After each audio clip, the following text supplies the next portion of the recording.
ایک نماز روزے اور ذکر الہی میں محو رہنے والے شخص کے ہاتھ میں کہیں سے سونے کی اینٹ پڑی ہوئی لگ گئی، جس کی وجہ سے اس کے قلب میں ماہیت ہی بدل گئی۔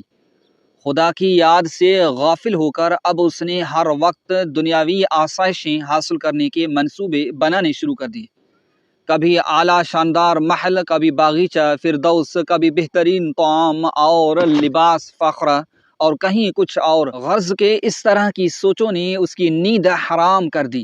اسی پریشان حالی اور سوچوں میں گم ہو کر وہ ایک دن جنگل کی طرف نکل گیا۔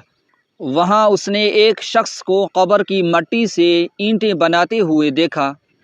یہ منظر دیکھ کر اس کے دماغ پر چھائی ہوئی ہوس کے گرد پڑی۔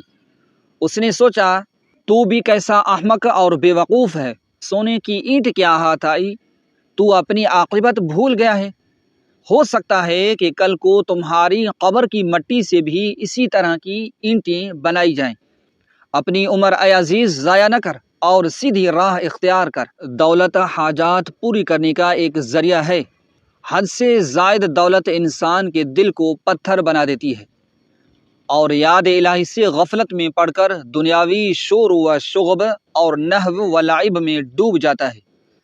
اس طرح نہ صرف اپنی عاقبت خراب کرتا ہے بلکہ دنیا میں بھی خسارے میں رہتا ہے۔